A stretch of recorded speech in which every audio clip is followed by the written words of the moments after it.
Сәлем достар, бүгін сіздерге өте дәмді болып шыққан піскен еттен жасалған чебурекидің рецептісімен бөлісемін. Өзім әркез жасаймын осы рецептпен.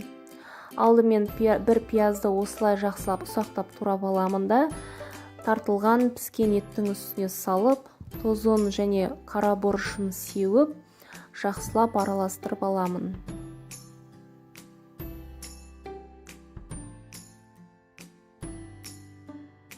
Енді чебурекидің қамырын дайындаймын. Ол үшін алдымен үлкен кесеге жылы су құйып алып, үстінен кішкентай қасықпен тұз салып араластырып аламын. Мискама ұнды електен өткізіп аламын да, үстіне 20 граммдай сұйық май қосамын және жаңағы тұзды суымды жайлап қосып отырып, осындай жұмсақ қамыр илеймін.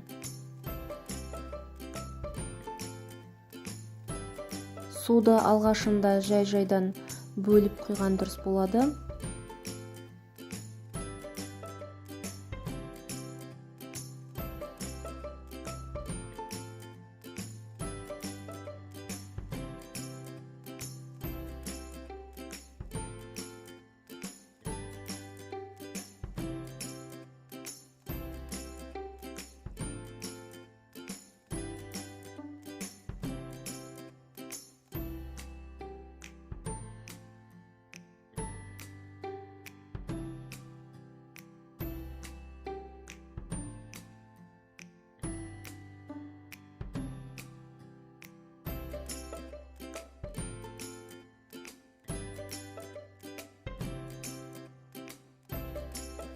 Қамыр өте жұмсақ иленді. Енді бетін жауып қоя тұрамыз. Міне, жарты сағаттай өтті. Жақсылап жұмсарып, өзінің иіне қанып, сондай болып тұр екен. Енді осылай бір рет басып алып, осындай 3 бөлікке бөліп аламын. Одан кейін олардың әрқайсысын кішкентай бөліктерге бөлемін. Сіздер оны үлкен етсеңіздер де болады, немесе бұдан да кіші бөлікке бөлуге болады. Менде орташа формадағы чебурекилер шықты. Ол осылай бөліп кесулеріңізге байланысты.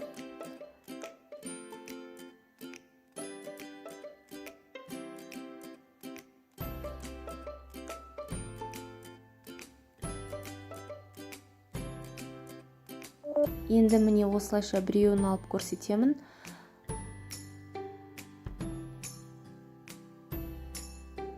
Кішкене ұн себемін да, оқтаулап, қатты жұқа да, қалың да қылмаймын. Міне осындай қалыңдықта болу керек. Содан кейін жаңағы бір қасықтай салмамызды саламыз. Одан кейін осылайша жиектерін бір қолмен басып шығамыз да, шанышқының көмегімен тағы да үстінен осындай әдемі узорлар келтіріп басып шығамыз.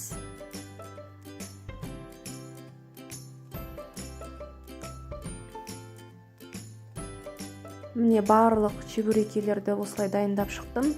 Енді аздап осындай май құйып, қыздырып, майымызды қатты қыздырсақ, чебурекилеріміздің сырты тез пісіп, кішкене қамыры піспей қалуы да мүмкін. Сондықтан майды қатты қыздырмай, ақырын қыздырасыздар. Қыздырған бетте оттың астын жайлатып қоясыздар.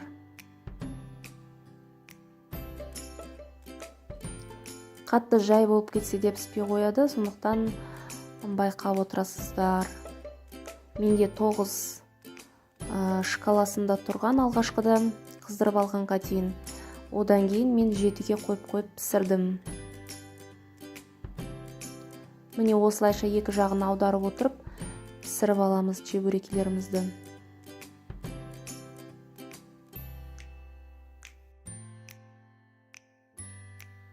Каналыма тіркелмеген болсаңыздар тіркеліп, лайк басып, жанында қоңырауша белгісін басып қойсаңыздар, менен басқада түрлі рецепттерді көретін боласыздар. Соңына дейін көргендеріңізге рахмет.